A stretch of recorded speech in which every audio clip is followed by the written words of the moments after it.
Hi guys, this is Jen with Unchained Crochet. Tried a new do today and it's just too curly for my liking, I think.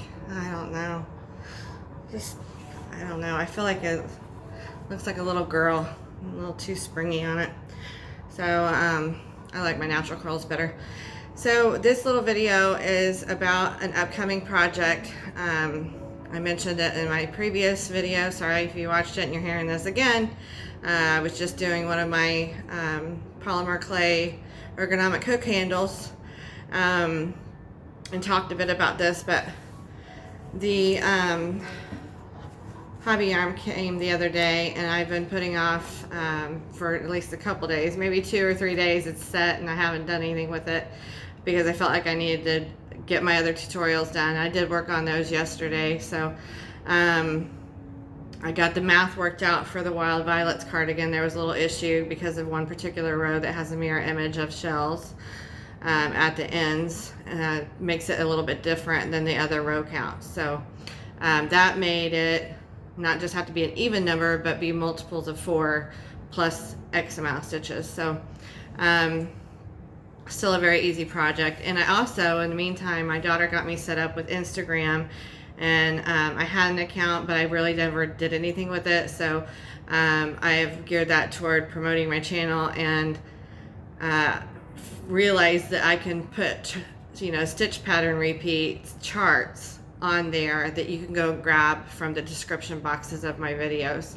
So I think the chart will be very useful for the Wild Violets cardigan until you get the hang of the pattern repeat, the stitch repeat. And also going to use that maybe plus another pattern repeat in this project with the Cotton Kings Twirls Deluxe.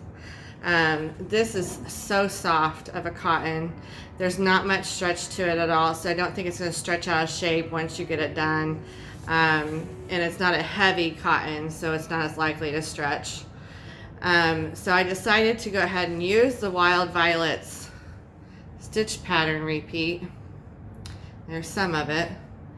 And I thought, well, why not just go ahead and use that? And it's so easy because this particular project it's like a stole combined with a square and then you join it up and leave armholes, and it makes it a cardigan. And you can add sleeves if you want, or you can wear it just as like a loose fitting cardigan.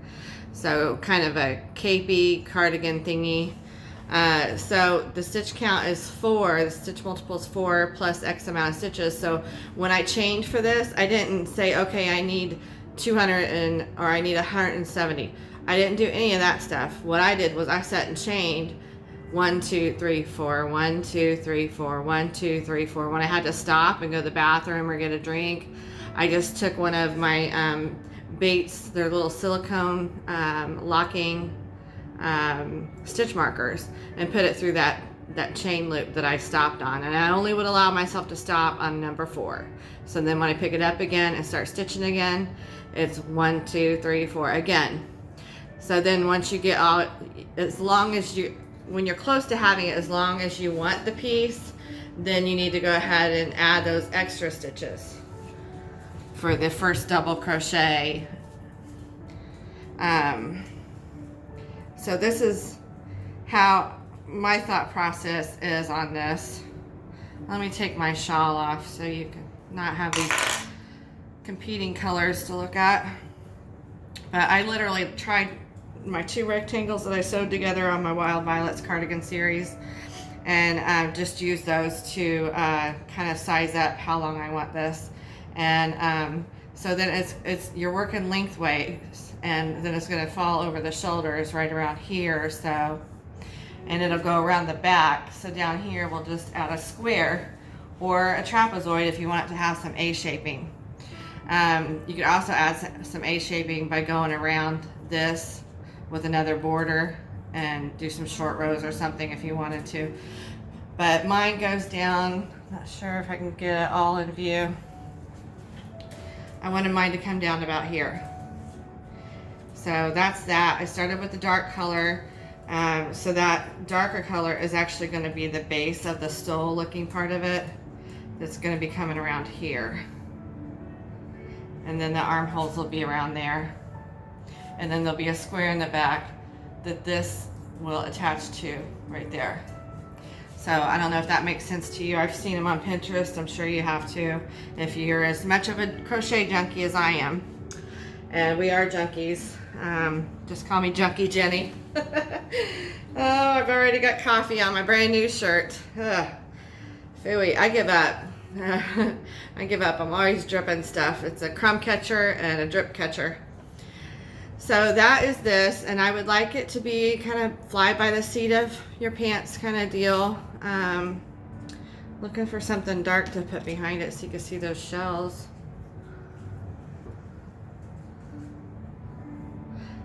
So there's some little puff stitches here. They're really cute. They almost look like beads. And then there's a solid row, and then there's the shell row. It'll blow open nice and neat with blocking. And that's also going to add some height and help us get the most out of our yardage that we can. So this is available from Hobby or Hobie, however you want to say it. Cotton Kings Twirls Deluxe. It's 100% cotton, approximately 1,000 meters. So it's actually like, good, the yardage is on here. It's actually 1,093 yards. Okay, I got two because I think that the 1,000 would almost be enough, if not be enough without sleeves, but I want to have enough to add sleeves if I want. I also want a gradient back to mine, and once we get, you know, more of the stole portion of it done, it's going to get wider and wider, and I don't want to end up, you know, with not enough. So I got two. They were on sale for $22 each. Because I was planning on doing a cardigan or capelet or something big with it. I always make big stuff. So I'm not really much of a scarf maker. Hats I make for my husband. I've made hats for the homeless. I've done baby blankets. Sorry about that. I've done baby blankets and donated those to women, infant, and children. If you don't know what that group is, it's nonprofit, you know, not government run, I don't think. Maybe government. But it's a good program for moms to be, and moms in general with children 5 and under. They get vouchers for cheese and things like that. Probably nowadays it's a card, but it helped me when my kids were little, so I wanted to give back, and they said that they would offer those to the mothers that were breastfeeding. So I thought that that was really cool. And I may get into, when Hobby Lobby has their sale again, I'm going to stock up on yarn for those and make some more. And then also another cool place, I think it's called Camp Canby. It's in Indiana. They took a donation of blankets there. They help single moms, and the rent's a little high, but all their utilities are included, and it's a place for them as a single mother to, and expecting mothers to get on their feet, you know, and to have a safe place to live while, you know, maturing, maybe building skill sets for school or for jobs or whatever. So anyway, I thought both of those were very worthy charity places to spend my time and my money. So and I've been there before. So when you've been through something someone else has been through, it just helps develop your empathy and helps you understand people more, and just be more compassionate. So looking forward to Hobby Lobby sale anyway, but definitely their sugar wheels or whatever they are, they're the blanket, the Aran weight, worsted weight yarn that changes colors. Georgia sweet rolls, I don't know what they're called, but me and my daughter both love those and bought a ton of them, and they're normally like $6 or $7, and we got them for like $1.70, I think, a piece.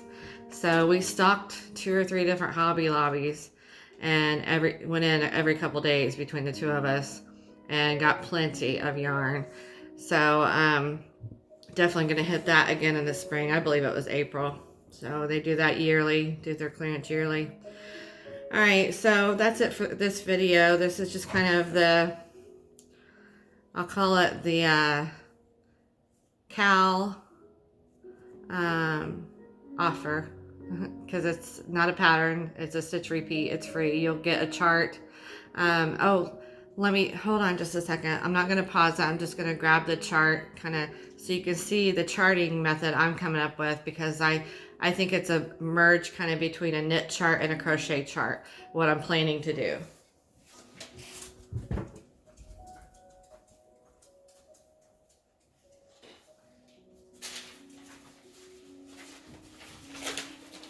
It's messy, and I've only been playing with like 1 or 2 rows. I haven't done row after row after row yet.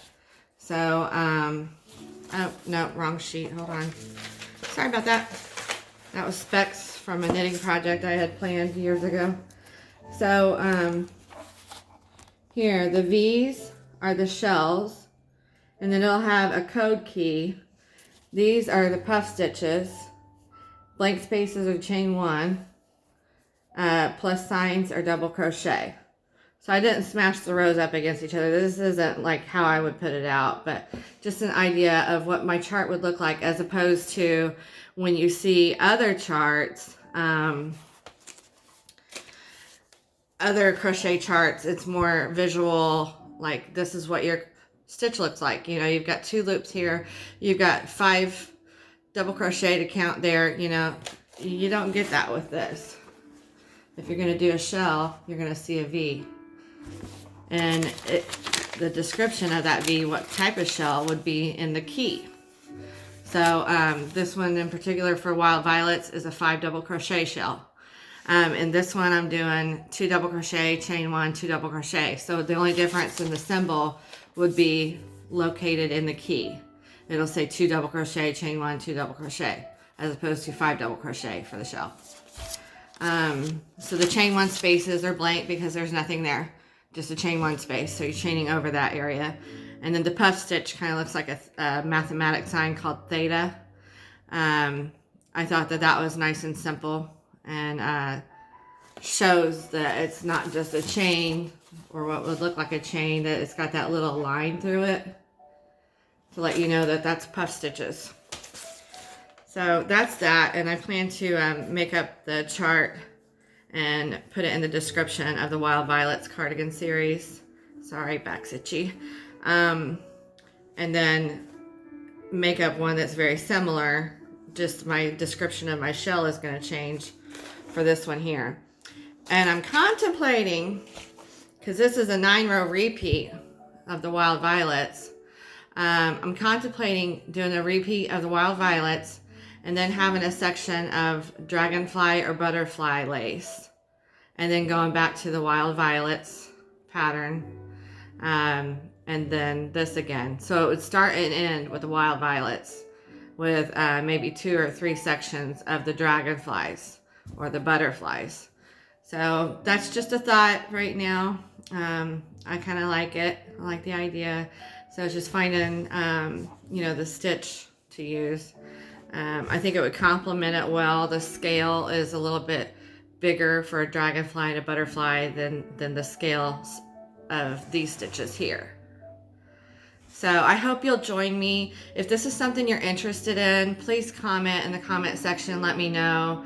I don't know all my subscribers, but if it's something you want to see and have available and start together this spring, or for this spring, let me know, because I've already started, you know, and I can do a video and show how to start with just a sample piece. You could also use the video section of the Wild Violets that has the stitch repeat, that will have it, now that I've got the math worked out. So it's kind of eludes me, because I just do stuff by sight and by feel. And when I go back and do my detective work to see how I did it, the counting of the starting chain, this and that, kind of throws me off and makes it way more complicated. Counting, oh, I started with 60 double crochet, but everybody else is not going to start with 60. So you have to figure out the pattern repeat number that you need to make that pattern repeat. You need the number. So the multiple of 4 plus X amount, you know, equals your total number.